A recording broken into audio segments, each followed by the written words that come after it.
Hey, everybody. Thanks for tuning in to this episode of Our Kids Play Hockey. We want to let you know that we have once again been honored with a nomination for the Hockey Podcast of the Year via the Sports Podcasting Awards. And all you need to do to help us is go to ourkidsplayhockey.com and click on the Vote Now button. It asks you a couple questions. You're in and you're out, and you have voted for us for Hockey Podcast of the Year. I want to thank you all for being a wonderful, wonderful audience and helping us get to this stature of hockey podcasting, because we've done it as a family, as the hockey friends and families around the world. Thanks so much and enjoy this episode of Our Kids Play Hockey.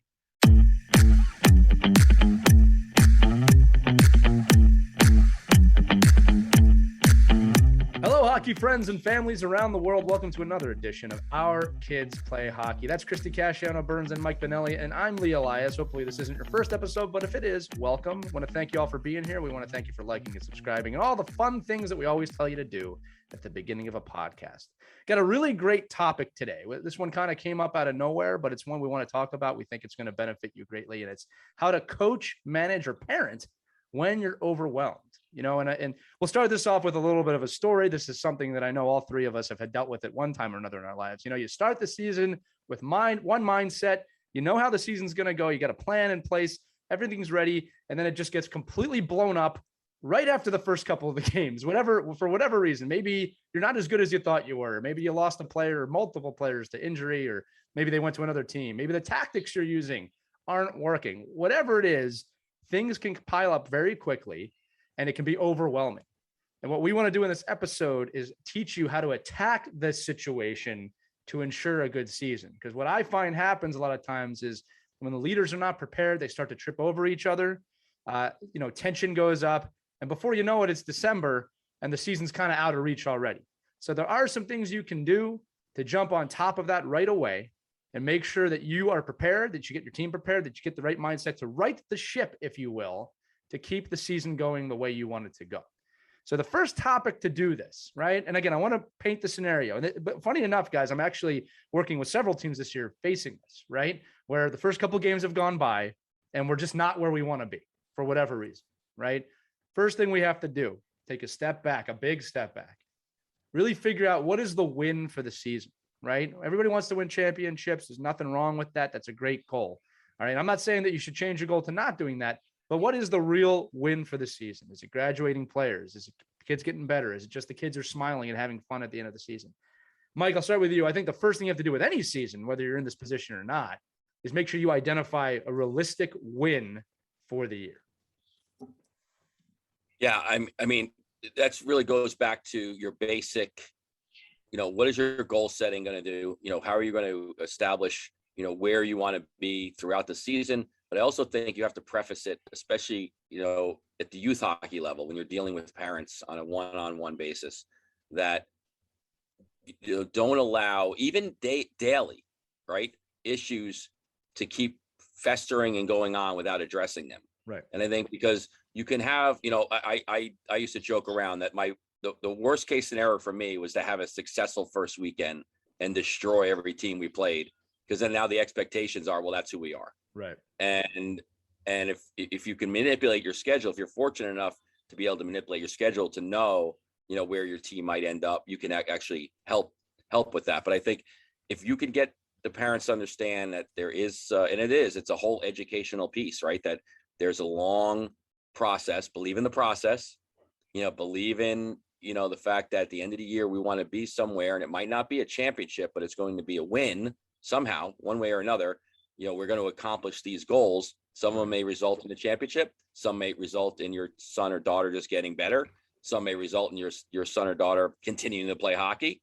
And some may result in you finding out that they don't want to continue to play hockey. But I think if there's that communication, though, between everyone immediately and quickly, rather than, I think I've said this before, is, don't come to me in April telling me how bad September was.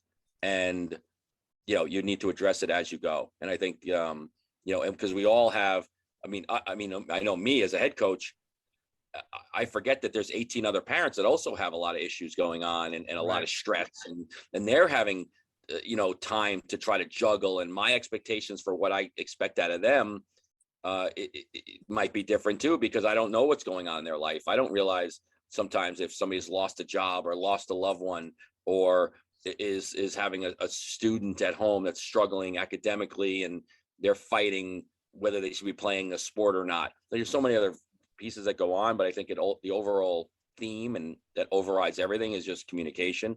Right. And if you can do that and have a conversation and open, it's going to help you in any of these scenarios. Right. And Mike, this goes back to the beginning of the season. It's so important to go to one of those preseason meetings. They used to be mandatory for parents every year for the kids, but mandatory for one parent. I would suggest you both go, because I might go and get a bunch of information, digest it, absorb it, and then go home and tell John, and I may forget pieces of it, or maybe my take wasn't exactly what he would have gotten out of it, because you're kind of on different levels with your expectations for hockey. I wanted one thing for the kids, and John was looking for something else. It's really good for both of you if you can go to those meetings and don't skip it and just take the pamphlet and say, okay, I'll read what the coach said and I'm done with it, check the box. You should go there, ask questions, figure out what is expected of the season. Where do you want to go with this? And take part in the process. That is so important. I see so many parents who just sit back and watch, and then they're frustrated in the middle of the season. This isn't what I expected. Hey, how come we're not doing this? Why aren't our kids doing this? Well, if you were at the meeting when all this was explained, you wouldn't be so frustrated, right? How often have you seen that, Mike? Yeah, I mean, I think the meeting too. I think the meeting too has to be that we might be having more meetings. I mean, we might be having more continuing conversations. It can't be. To Lee said it in the beginning, right? That what you thought was going to happen in your team meeting in August and September, might need to be reevaluated. I mean, I'm dealing with a situation right now. We lost 4 players already to injury. Oh, wow. 4 players, and they're all little, they're not major, broken legs and things, but they're just little nagging, missing this player, missing that player. Hey, how come we can't work on the power play? I don't know. 4 of the guys that would be on the power play haven't been at practice in 2 weeks. So, it's all a matter of perspective and where you are with your team. If you're a prep school coach or a college coach, or a junior coach where you have your players every day and they're accessible to you and they live with you and they eat with you and they sleep on the same sleep schedules, then it's a whole different scenario in coaching. If you're a youth hockey coach and your Monday, Wednesday, Friday practice actually interferes with people's lives, and every week it's somebody different, you have to adjust to that. So it all depends on the level you're at. And I think, Christie, that's a great point. Like, I'm always asked to go to like parent teacher conferences, right?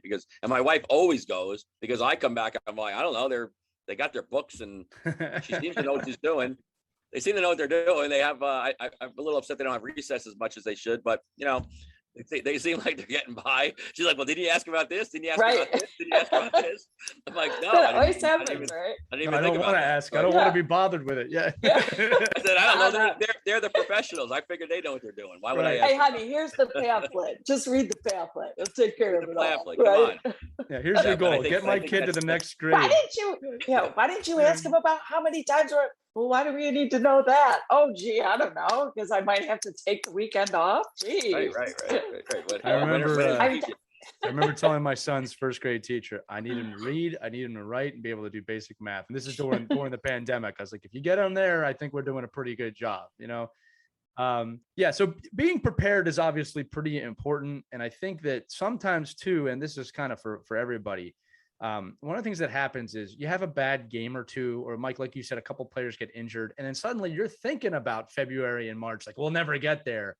And the truth is that's probably not the way you should approach it, right? I just had this conversation with another coach about, he was concerned about our end of season goals. And I said, well, like, we don't need to worry about end of season goals right now. We're not there. If we focus too much on what we thought we were going to do, we'll definitely never get there, because we'll be rushing, we'll skip over steps. And it's just a feeling of non-belief, right? What we need to do is bring this back a little bit, make sure that our win is still realistic, or where do we think it is? And then start taking the steps and the approaches to get back to where we wanted to be or move forward again. So sometimes when your end goal doesn't seem like it's within reach, you don't blow the whole season up right away. You got to bring it back and kind of think about it one step at a time. And I think one of the first steps, Mike, I'll do this to you, is to look at what you're doing and maybe to delegate some responsibilities if possible. Now, with that said, I know there are coaching staffs out there of 1. I know there are coaching staffs out there of 10, right? A lot of this comes down to how much time you have and who's there. But you want to think about what are the things we need to do now and delegate responsibility. I'll give you a quick example. All right. Without naming names, one of the teams I work with has one of the best tacticians I've ever worked with, and he needs to be on his game in order for us to win games, especially when we're down players or things aren't going the way they're supposed to. And when we spoke last, I thought he was a little overwhelmed, right? I thought he was a little overwhelmed, and I said, listen, what do we need to take off your plate so you can focus on the game tactically, right? Because that's where you really shine. And if you're not spending time on that, we're going to lose more games, right? And I remember the response was, I can't do that. I can't do this. I said, no, really, let's write it all out. All the things you got to do, and let's delegate. I said, I'll help with this. Someone else can help with that, because you must be on your game tactically. And I kind of got the eyebrow raise of recognition after that. Of like, you're right. I do need to do that. And look, I still don't think he's spending enough time on the tactics, but the message was there of that's what he does really well. The moral of the story I'm telling you is this: you don't have to do it all, even if you think you have to do it all. And you have to identify what are the important things to focus on if you're going to move forward. Again, at the youth level, Mike, I'll start with you. This can be really jumbled. You might have, again, very small coaching staff. You might have parents down your back. How do you approach that as a coach when maybe things aren't going the way you want them to go? Yeah, so I even in a lot of seminars I do for parent and coaching relationships, trying to get those people on board early, because parents do want to help. The problem is most of them want to help you with the power play, but most want to help shoot the puck, right? Let's shoot the puck. Yeah. Well, Mike, we really should be looking at this. I go, and that's great. And I said, you always have to, the juggling act is how can you leverage the good parents you have that want to help, and then meet them with the goal of finding what they can actually help with. Like me, I know a lot of my parents probably for years would, be a little under the collar, if they said, oh, who we playing next week again? I'm like, I don't know. I'm only worried about who we're playing today. Like I literally am not scouting a 10U season out and figure out who we're playing and who played what. Now there are parents that will do that. So I'm like, well, you could do that. If you want to let us know who they played, what their record is, who their strongest players are. If you want to spend time on Live Barn watching, a 10U game, go right ahead. But I said, that's just not, that's not, something I'll do.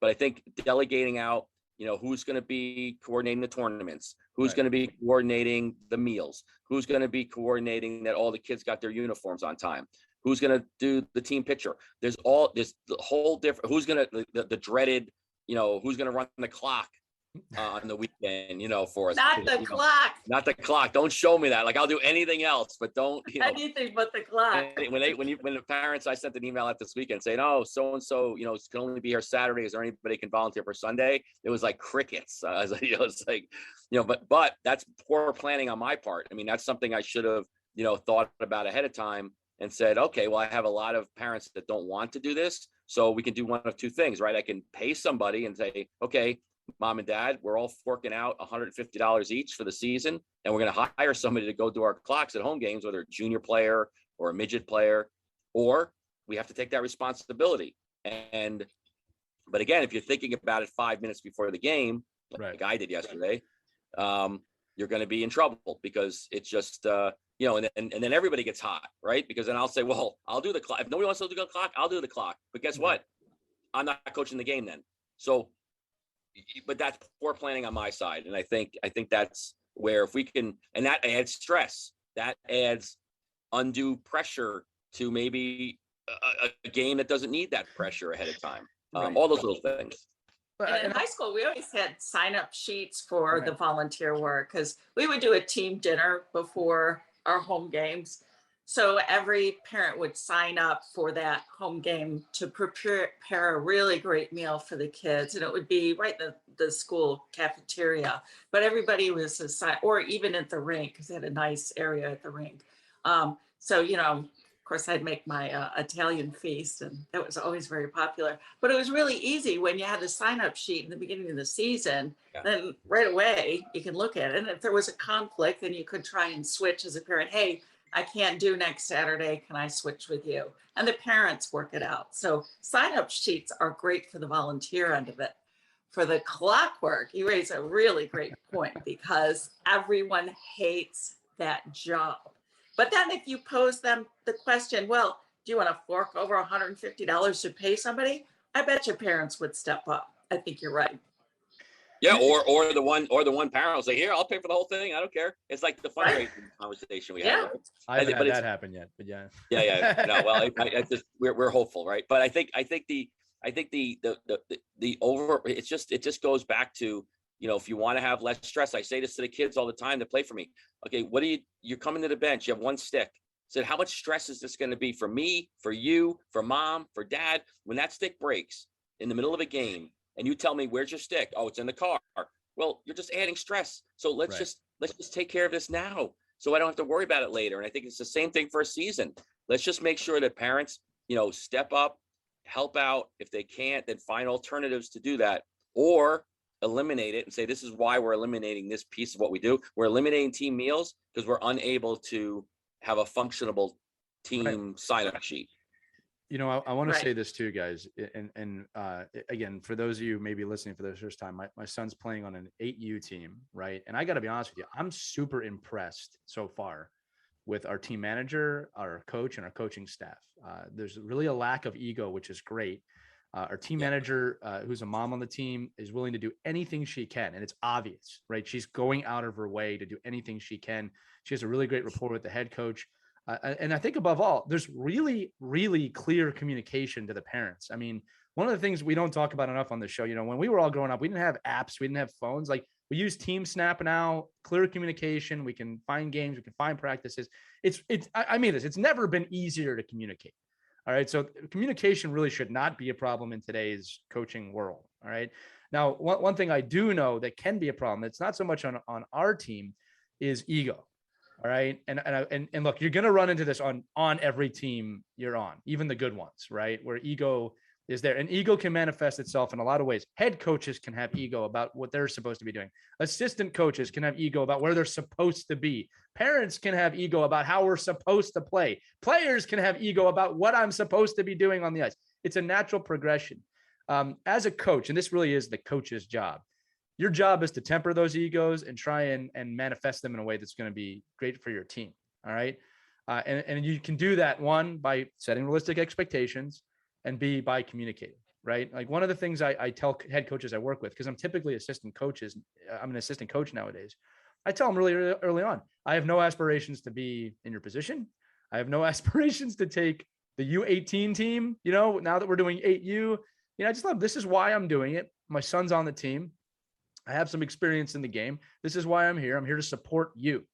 Assistant coaches out there, how often do you go up to the head coach and say, I'm here to support you, right? I don't care if you think that's wishy-washy. It's a really important thing to say.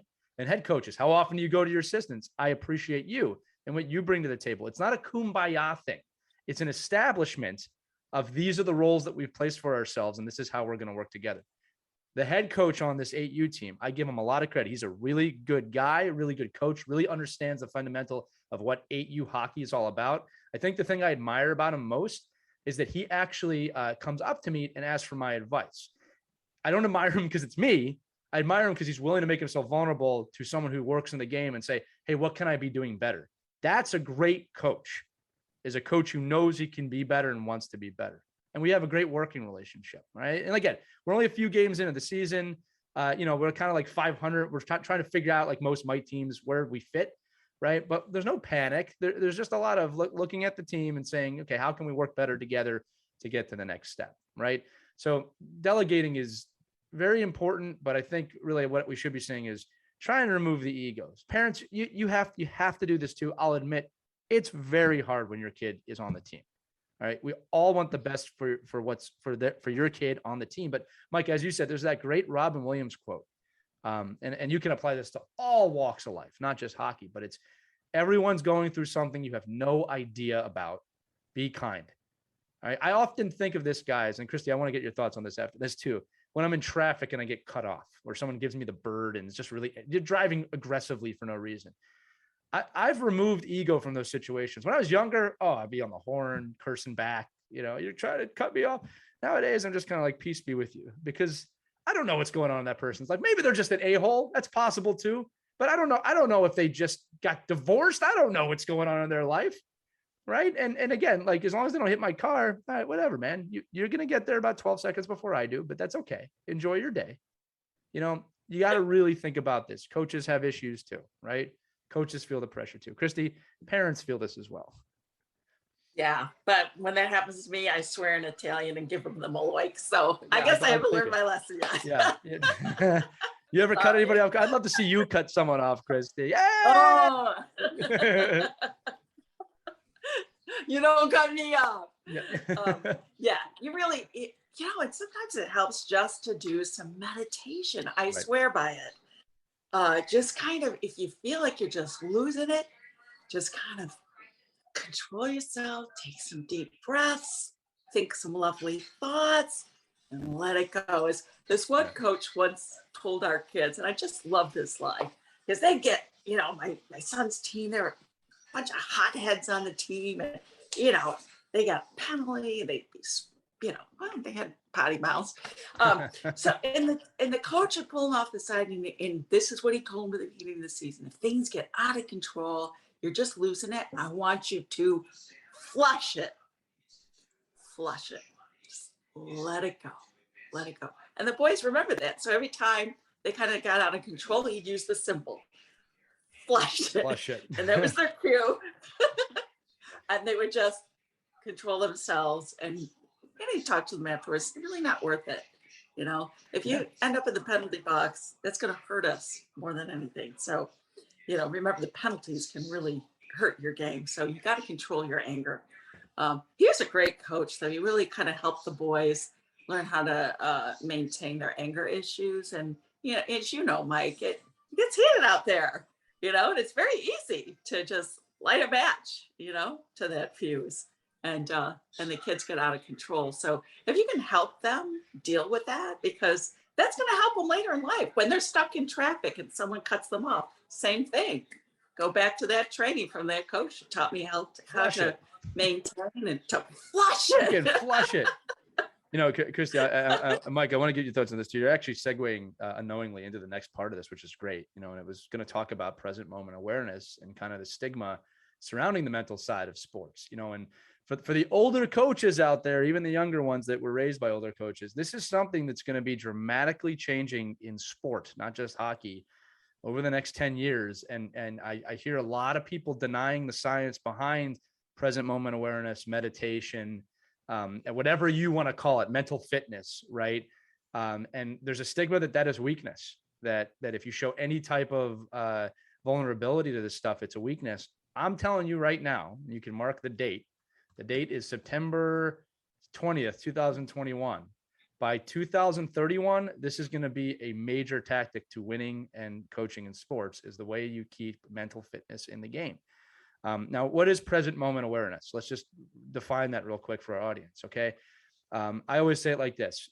There's the past, there's the future, and the present.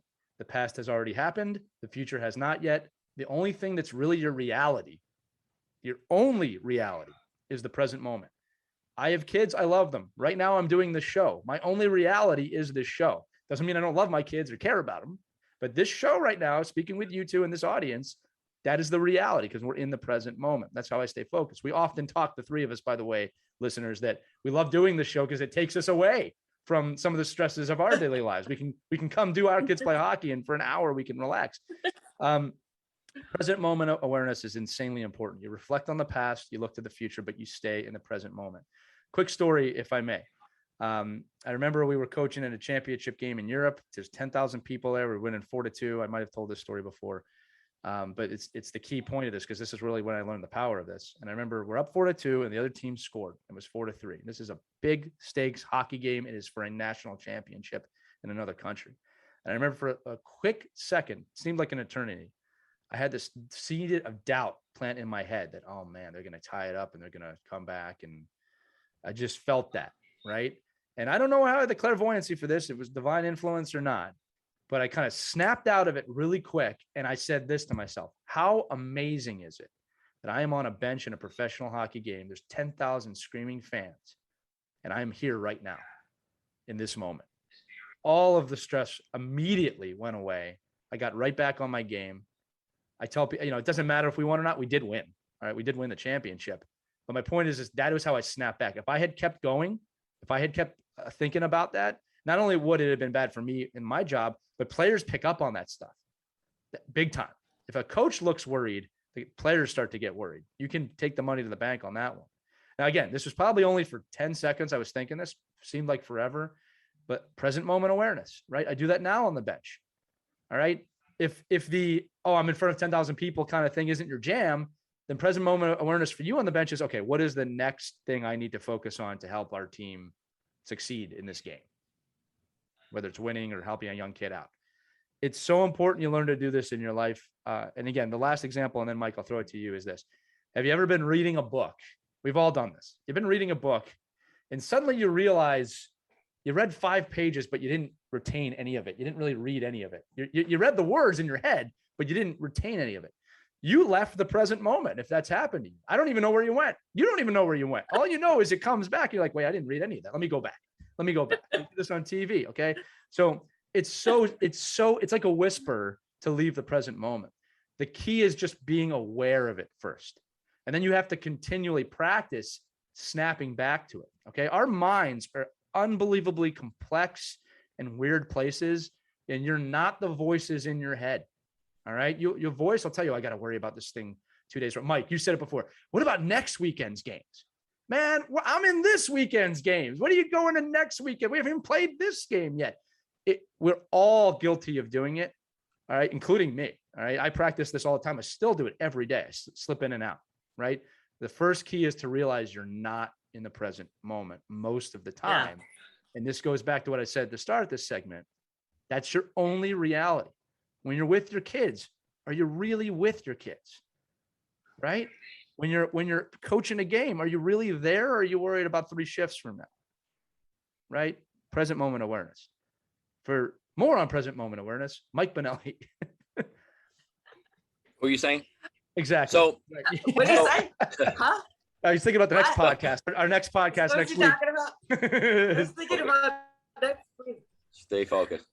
Can I just jump in real quick while we're on that? Real quick. I'm sorry, but I just give Mike a chance to think. I'm just remembering when our girls were they were playing the state championship, and I was a bundle of nerves and I had butterflies in my stomach. And then all of a sudden I stopped and I looked around and I said, wait a minute. Soak in this incredible, glorious moment. Look at our girls playing their hearts out.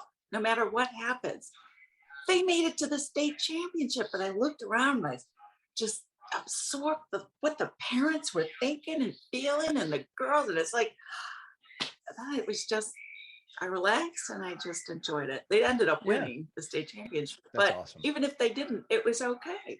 Okay, go ahead, Mike. It always helps that it ends with a win. But I think, so we've been practicing this for quite a while now. And I remember, it was probably like 4 years ago, 5 years ago now. We had, like you said, this one coach that worked with me, and he was never in the present moment. It was always in the past. And it was always, we'd have a game on a Saturday and get beat up, right? And then the first thing, the pep talk for the next game was, okay, don't worry about yesterday. That was a bad result. We really had a horrible experience, but we're going to come back this year, and then the 2 kids that didn't play in the game, like, well, what happened yesterday? And then it becomes this, you should have saw it because so-and-so took a penalty, and then this person gave up a bad goal, and all of that negative energy. And these are 10-year-old kids, 8-year-old kids. I said, but they know they live in the present. You got to live in your children are in the present. They're not like, oh my God, this is going to cost me money down the road. And and remember last week. And that's the beauty about when we talk, especially like in the stuff I do, the fun stuff I do at USA Hockey about talking about, where players are on the bench. And you hear the stories all the time, right? That you're losing a game, 5-0, and you're losing your mind. And the kid turns around and is like, are we getting popsicles after this game? Or, like, can we get ice cream? Was that team? I'd like to get some ice cream. Team party again? Did you know this snack bar has the best chocolate milk in all of Connecticut? But I think or hot chocolate. So I think this is like, think about where your children are. And Christy, I had the exact same experience. We were in a state championship game at the Yale Whale, and thousands of kids, and the game was on the line, and face off in the zone, and you just have to just reflect and say, wow, how cool is this? These kids have an opportunity to experience this. And right, we won, because then the story doesn't really work. But it's just you hear it all the time when you hear. And I think, Lee, I think it's sooner than 10 years. I think we're in it now, right? You look at any successful, superior elite athlete at any in football, baseball, basketball. You talked to Michael Jordan was doing this, back in the day, where they talk about this in The Last Dance, that he was better at this than anyone else. Phil Jackson getting these guys, and it was kind of and again, it was looked at as like, oh, this guy, this Zen, Kumbaya. Yeah, but the fact is, the ability to take the game and slow it down and appreciate the moment you're in, can be in anything. I do that just recently with my own kids, watching them just do something with a family member. I'm like, what an unbelievable moment this is, that I get to experience this. Yeah. And we should, and we got to think about that way in everything, whether you're in the locker room, whether you're, in a car ride, whether you're getting cut off. Say, really, was that extra tire length ahead of me changing my life? No. And, but it's hard. It's it's like anything else. You need to practice. Well, and here's the funny thing about it. Kids are way, way better at this than adults are. In fact, we lose it as we get adults. And you know where the kids learn to lose it? From us. Hurry up, get ready, we got to go. Hurry up, get ready, we got to go. All right, and then don't get me wrong. There are definitely times they need to hurry their butts up and get ready because we got to go. Like every single school day of every single school year ever made. Right. But, all right, the point is this, is that I always say this. I know everyone's dealt with this. You ever been talking to your kid and you look up and they just didn't hear anything you said? It's not because they're not in the present moment. They're superbly in the present moment with whatever they're doing. It's just not you, right? They're just not focused on you. And I think another misconception, Mike, and this is something I'm working on with my 8U team, and I'm really privileged to do this, and the head coach trusts me with it. I'm doing off-ice team building practices with them, and we're doing little meditation breaks between, like 2 minutes, nothing heavy, and they're awesome at it. I'm like blown away by how good they are at this. And a lot of it's because, I start to think about it. It's like, well, they don't have the life experience that an adult has had, and they don't have all the responsibilities an adult has had. So they're awesome at it. But I'm thinking, man, we haven't taught this enough. Now, going back to what you said about pro athletes, or just high level athletes. Yeah. The people at the top of their games are already doing this, but we are going to fight this. There is a stigma surrounding mental fitness and mental health, and it is becoming somewhat ridiculous now. And again, look, audience, this is something I'm suggesting you just look into on a base level, because there's different versions of it, right? There's different versions of it. It's not the kumbaya stuff all the time. Sometimes it's just focusing on a task and working really hard. This is the truth. If you've ever played sports, and Christy, actually, you have to deal with this in the newsroom, and I guarantee it. We always say being in the zone. You've been in the zone, right? All athletes know when they've been in the zone. That is present moment awareness. We always talk about, I was in the zone that game. You were completely focused. You were in the present moment. Strive to be in the zone all the time. You got to be careful with the voices in your head. And I just want to do this quick exercise with everybody. My two guinea pigs here, Christie Burns and Mike Benelli, to prove to you how easy it is to slip out of the present moment. Okay. And how your mind works, because it's a really complex thing. But I want you guys to focus on me right now. Okay. And I don't want you to get distracted. Audience, same thing. Focus on my voice. Okay. And I want you to think about the next game your kid has to play. Don't think about elephants. Don't think about elephants. Stop thinking about elephants. Why are you thinking about elephants? That's how easy it is to slip out of this. Your brain can't not work that way. If I say, don't think about something, you're going to think about it. So Mike, when I say, don't worry about last game, don't worry about the horrific loss you had last game, what do you think about? So coaches, again, and parents, right? No one's perfect at this. Don't set a bar too high for yourself with this. I'm just letting you know how easy this can be. Remember last game when you screwed up? Don't do that. It's All right. unbelievable. It's unbelievable to me. Like that's the first thing you put in the kid's head. Right. Is like, okay, we're going to work on all that bad stuff that you did yesterday. I said, I forgot I did all that bad Right. stuff. Now I just Right. remembered I did all the bad stuff. Right. We do this, And by I the think, way, you know, we do this in it's not just hockey. We do this in marriage. We do Yeah. this with your friends. All right. Yeah, Remember that time you did this? Now I do. Or Yeah. no. I had such an embarrassing not in the zone moment at work last week, and I can't believe I'm even sharing this, but I read a appreciate you story sharing on the air. What the heck? We're among friends, right? So I read the story in the air. I think it was about, this guy that got arrested for DWI, third offense, blah, blah, blah. I read it, right? I read the story in there. Then about 2 hours later, I stand up in the newsroom to the producer. I said, hey, can we run this story about, I just saw this on a competitor. There's a guy that got arrested for, he goes, Christie, you read that story on the air. I wrote it. I was like, You had a Ron Burgundy moment. oh yeah. Yes, Everybody I knows remember. Christy will read anything they put on that teleprompter. No, actually, Christy, joking aside, It look, was my Ron Burgundy moment. I appreciate you making yourself vulnerable. That's the key. Look, I'll tease this right now. On another show, I just interviewed Tom Rennie, who's the CEO of Hockey Canada. And we're going to share that episode on this channel. So our kids play hockey fans, you're going to hear that episode. Both he and my co-host made themselves insanely vulnerable on that podcast. And I'm going to tell you this guy runs Hockey Canada, and he was willing to do that. That should tell you something about the future of sports. And again, Tom Rennie is a well-known NHL coach. He's won many international tournaments, WHL coach. Look forward to that, sharing that episode, because I learned a lot in that episode. But above all, look, I don't want to stay on this for the whole show. My point is, you got to be present. You research what is present moment awareness. It will do you, your team, your kids, your family a lot of good. It's something you have to practice. It is something that will be at the forefront of every athlete in the future. If you want to get ahead, that's how I'm trying to lure you in with this. Right? Go ahead. Well, yeah, and not just athletes. I mean, I do this, and I work with the coaches I work with now. Like if you're getting off the train, you had a hard day at work, you had a fight with your wife, your kids were late getting to the rink.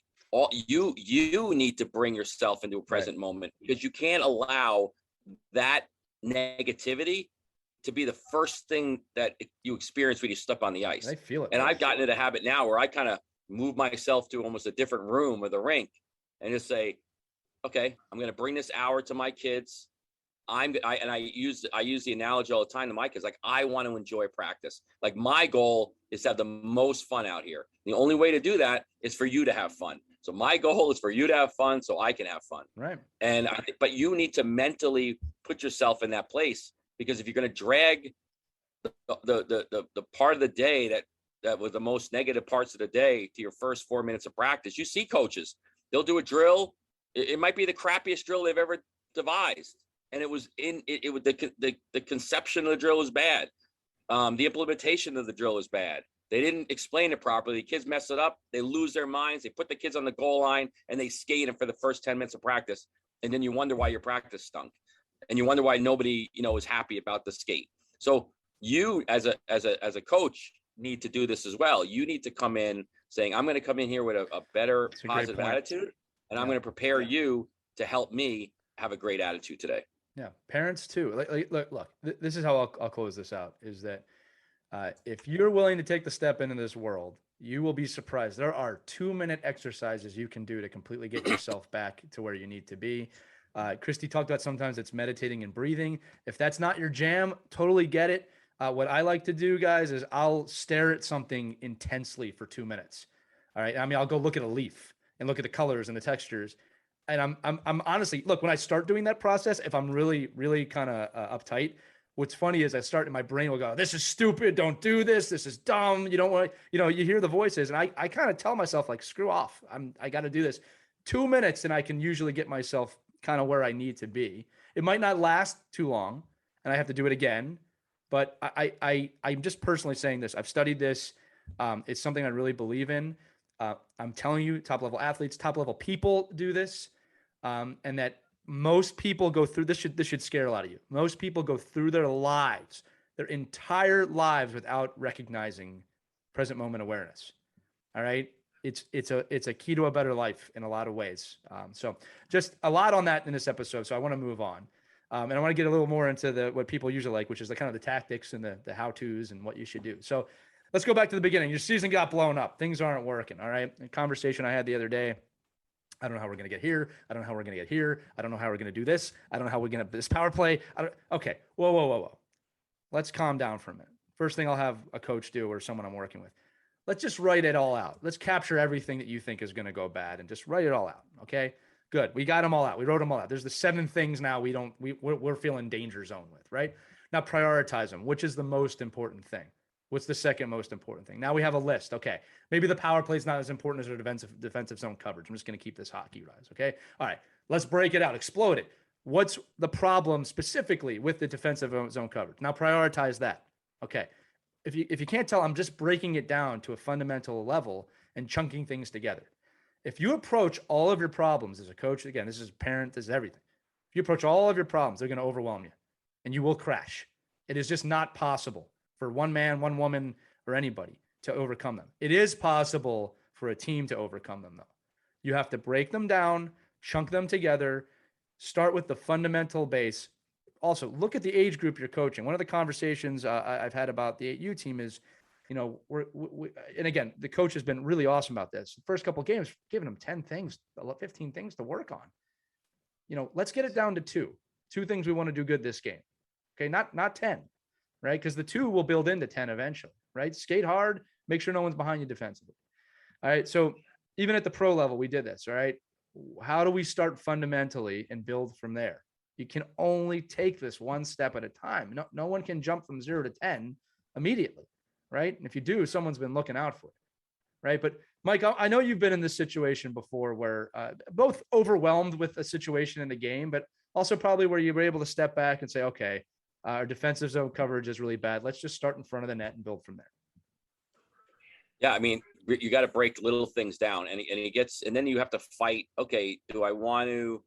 I want to teach skill development. I want to teach the development of the player, but I also want them to have confidence in the game.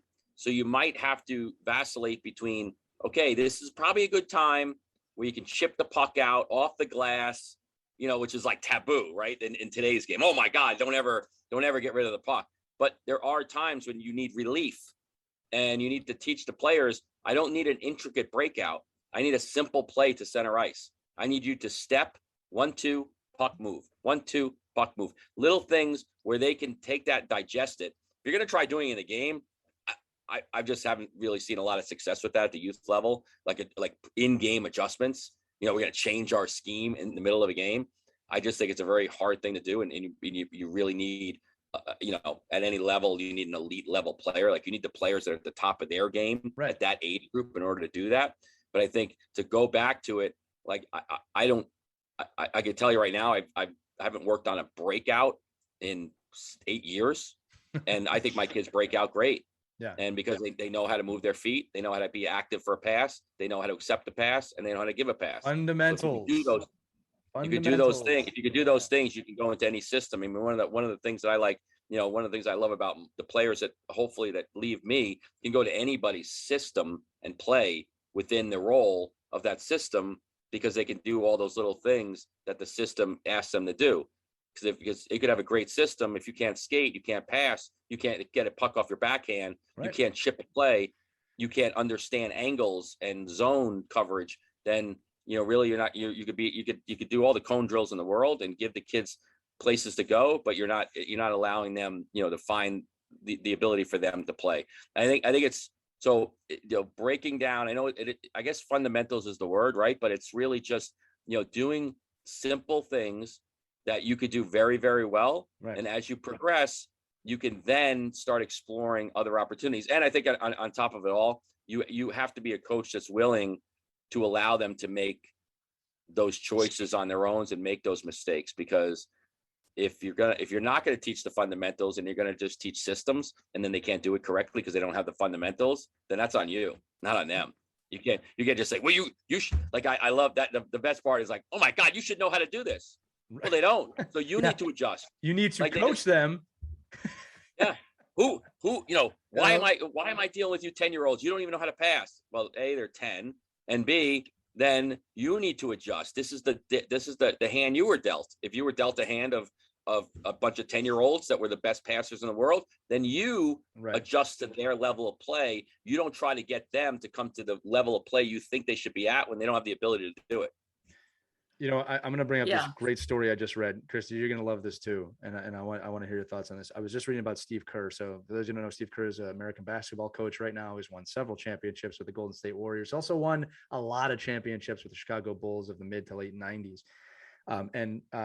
This is just a great story to support you, Mike. So when he was on the Bulls, keep in mind, Michael Jordan, Scottie Pippen, Dennis Rodman, Tony Kukoc, Tim, these are all Hall of Fame basketball players, right? The assistant coach on that team under Phil Jackson's name was Tex Winters. And he was a fundamental basketball coach. He created the triangle system, which is what the Bulls used to win. And Steve Kerr said he arrived with the Bulls, and at the start of practice, they're doing two-hand chest passes to each other.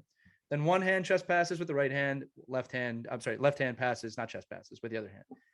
And he got to there, this is Chicago Bulls. What are we doing this basic stuff for, right? It was, and you learn this. Tex Winters made them do fundamentals at the beginning of every practice. This is the greatest team in NBA history.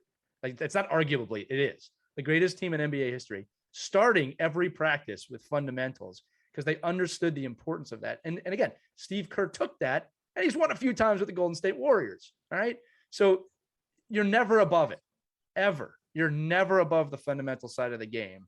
And the better your players are at that, the more they can execute the systems, execute the plays that you put in place. Christy, let me throw it over to you because I could see you wanted to say something and I accidentally cut you off. Oh, no. Jump in there, guys. Come on, we're all friends. We're so friendly here. Step on each other. We're so friendly here. I love it. I just had a thought that sometimes it's, and I've seen this with a couple of times with my daughter and son's teams. And I'll go back to one season where Joey's team just had a losing streak. And everyone was getting discouraged, and it was causing tension among parents and among the kids. And we just couldn't wait for the season to get over. But we were in the middle of the season. The coach did something really smart. He hit the reset button. So we had another team bonding event.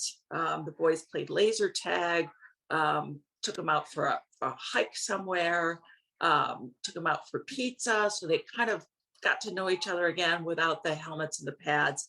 And then he scheduled a game with a team that he knew wasn't quite at the level. Well, no. Those poor suckers. No. And the coach of the other team wanted that because his kids were ready to play up. Got it. So they wanted some tougher competition to get them Christy. ready.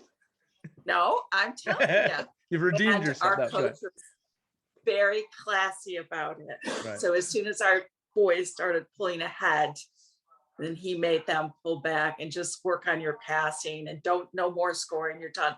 But every single kid, all the forwards scored. And all of a sudden we saw a confidence level boost. Right. And they felt good about themselves again. Maybe you don't subscribe to that, but I have to tell you, it worked. And then the next game, the boys were on fire. It just seemed like they reconnected and they felt good about them. That was a confidence booster. No, it sounds like he did it right. It sounds like he did. No, that and I do subscribe to that. I mean, it's the reason why NHL coaches get fired the day before the worst team in the league comes in to play them, right? Because they want to give the new coach that leg up to have success, because that success just gets everybody kind of on board. Like, oh, look at the success. Well, we just played the worst team in the state, but that doesn't matter. We found a way to kind of have our confidence and our mojo back, right? So I agree with you. I think it's but it's, think about how hard it is at certain levels, like at Lee's level, right? You can't just inject another team in there. You have a schedule, like, oh my God, look at his schedule. Like, there's no relief. Like, we are the worst team in the league. Like, there's no relief for us. But to add in that team building exercise, something where they can have success, fun, laughing, whatever it is that enables them to forget about and be in the moment, right? Forget about all the other stuff that's dragging them down and reset who they are and who they were back in September. is great. It's a great strategy. And if you could find ways to do that as a youth coach, do it, because it's better than, Lee, you said it earlier about how, the coaches start thinking about, oh my God, how are we going to get to February and March if we don't improve these things? The other side of it is all the parents that say, oh my God, I can't wait till February and March so I can get the hell out of here. To end. You know what I mean? Like they're already thinking that in October. They're starting to, oh my God, February's not that far away. I could just hold off for another little bit and I'll contact the other organization. Right. But well, I think, go ahead. Sorry. No, I think it's brilliant. I think it's, it's really important to do that, especially for young athletes for them to provide some type of success, to help them gain some confidence. Well, here's the two things that go along with this. One is we should always define the word insanity, which is if you keep doing the same thing over and over again, expecting a different result, it's not going to happen. The other metaphor I want to bring up is, and this isn't a happy metaphor, but it's like drowning. All right. If you're drowning and you start panicking, you're going to start going all over the place, looking all over the place, and it's not going to end well. When you're drowning, like a losing streak, you got to locate the surface. First off, you got to find where the surface is and then move one arm, move the other arm, and start climbing up to the surface. If you just panic, it's going to go downhill very quickly. All right. So that's the point is, and again, kind of keep segueing here, is you got to find out where you want to be and take some small steps to get there. I love that your coach leaned on team building, Christie. I'm obviously a huge believer in that.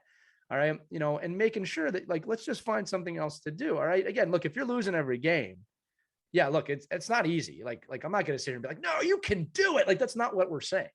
What we're saying is you've got to change it up and find a way. What is the next step? Obviously, winning a game is a huge step. All right. For some teams, what's the next step? What do we want to do better? We want to have a good period. All right. Or really have a good shift if we're talking present moment awareness, but you got to start somewhere with that. Right. And that brings us to the second to last topic. The last one will be really quick, but it's take it a step at a time and build it from a foundation. Don't rush. Okay. You can't rush a lot of this stuff. Again, you want to be someplace with your power play, right, Mike? But you can't skip over the fundamental steps to have a good power play. You just can't do it. It's gonna falter the whole season. You can sometimes duct tape something together.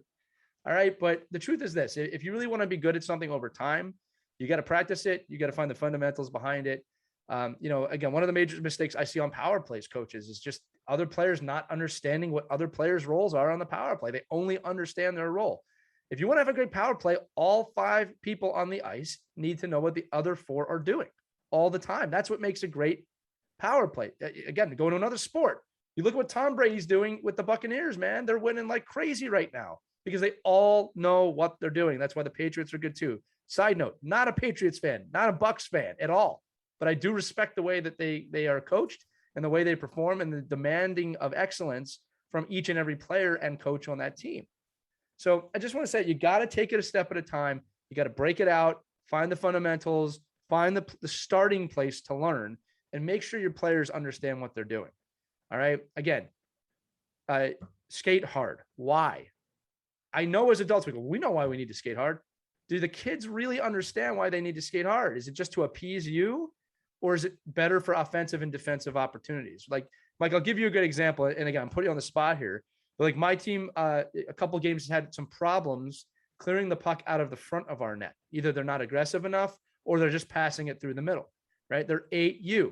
So now my brain goes, okay, what can I suggest to the head coach of things we can do to work on that, but also really, and this is the key, make the kids understand why we don't want to put the puck in the slot in our own zone. Again, coaches, parents, yeah, it's obvious to us why we don't want to do that. These kids have never played that long. That's right. They haven't played that long.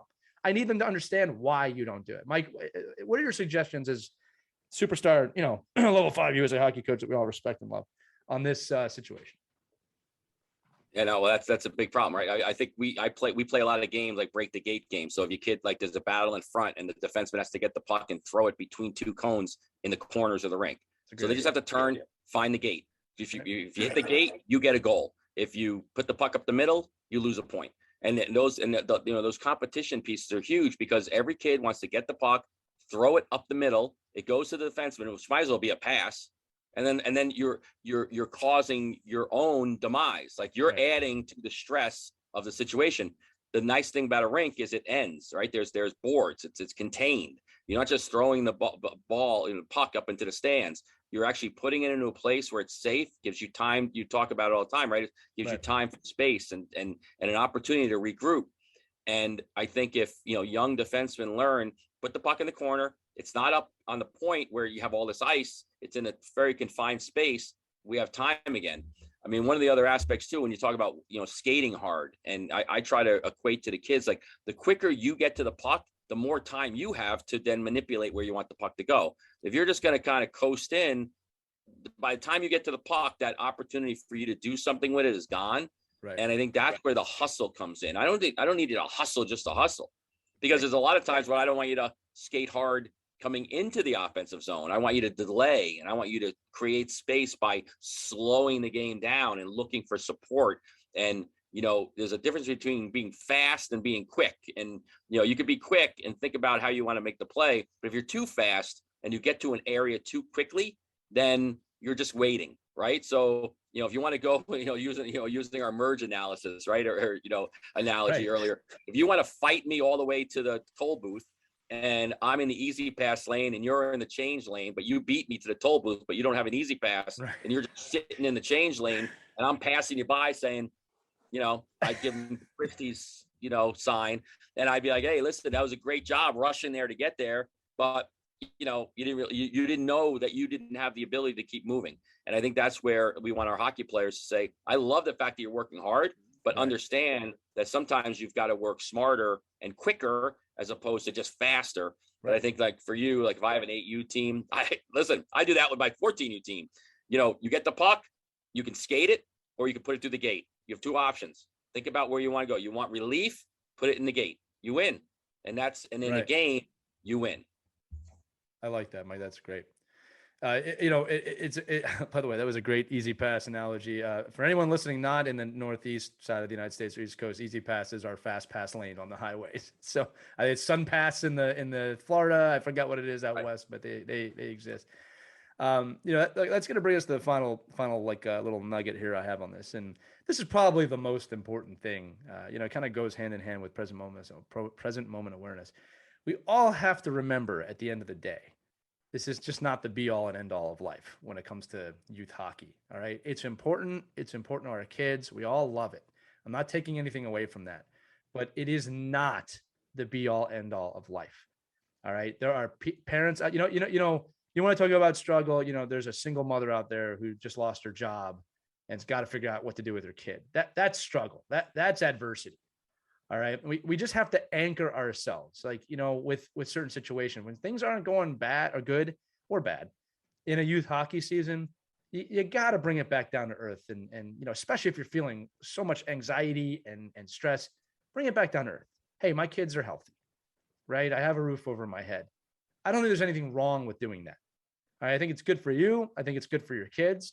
I think it's important the kids understand what they have and what they don't have. If you're playing hockey, you're most likely in a fortunate situation. Most likely, not everybody. All right. Bring it back down to earth for your kids. It's good for them. No one can be intense all the time in a healthy way. Right. It's very hard to do that anyway. So I'm just saying that. Just remember this at the end of the day, everyone on the show, everyone listening, we love the game. probably more than most things that aren't human, but it's not the be all end all of your life. Right. And be kind. Be kind to Right. each other and to the kids. Be very easy to be in the stands and yell things out when you think a kid isn't performing up to your kid's level. And maybe they're messing things up. Let them mess it up. Let the coach handle that. You don't need all those biting, sarcastic comments from the stands. They're very hurtful, because I was on the receiving end of them. When Sophia just started on a travel ice hockey team, and there was a dad who was brutal. He didn't think that she was worthy of the team, and he was nasty, yelling things out to her, and I'm sitting right next to him, and I look over and I said, that's my kid. Well, she doesn't belong on this team. Go back to a house team. Well, she proved him wrong, obviously, and I had to kind of bite my tongue and get that Italian temper in check. Yeah, he was in the change booth on the highway. He was Yeah. really testing it. But, it's not worth it. It's not worth it. So, parents, please be supportive. If there's a kid who isn't what you think worthy of the team, not playing up to the level, keep your mouth shut, be quiet, just be supportive. Okay. We don't need that, And as my father would have said, and it looks like crap. Why are you doing that? It looks terrible. Like just be there for your kids and be there. Thank you. Be there for the other kids. I mean, you're there. You're on a team. We talk about it all the time. Oh, we're a family. We're a team. Imagine parents on your own team. Yeah. Doing this, just be aware of the fact that you can, if you're supporting other people's children and your children at the same time, that Right. only benefits you. Be selfish. It benefits you. Be that person. And like I say to the kids, like just this weekend, I told a bunch of my players, passing, working hard, back checking, those are all contagious things. And being a good parent in the stands and being supportive and being, positive, those are all contagious too. When you find the person that wants to step up and do those things, when you find that one superstar on the ice that passes the puck more than anyone else, it becomes contagious. Everyone else wants to be like him or her and do those things. So be that person. That's great. That's a great way to finish it off, Mike. I agree. Christie, you got anything else? Sorry. Oh, no. Okay. And so the next day with that dad at the next practice, and there were a group of these dads who were just know-it-alls. I bought them all coffee and handed it to them. And I said, Love it. have a nice day. I love killing with kindness. It's one of Killing my with favorite kindness. things. Yeah. I mean, Like, I got your number. yeah, I'm not going to lie to you. There's not something nice in proving someone wrong in that way. All right. But look, if you've made it all the way through this episode, through this journey with us, we appreciate it. Again, we kind of winged this one, but as always, great conversation, great stuff for coaches, great stuff for parents. If you have any questions, comments, concerns, you want to challenge us on any of these topics, we completely welcome that. Like we said earlier in the show, communication is really important. And we do want to communicate with you. So feel free to email us at team@ourkidsplayhockey, comment on any of the social media posts if you're listening to this on social media, or just get in contact with us however you want. This is an open-ended conversation. We're just 3 hockey parents and 2 coaches and a news anchor. Pretty good prerequisites now, thinking about it, but enjoy it. And thanks so much for listening. Again, for Christie Casciano, Burns, and Mike Pinelli, I'm Lee Elias, and this has been another edition of Our Kids Play Hockey. Check us out at ourkidsplayhockey.com or wherever podcasts can be heard. Have a wonderful day. Have a wonderful season. We'll see you next week.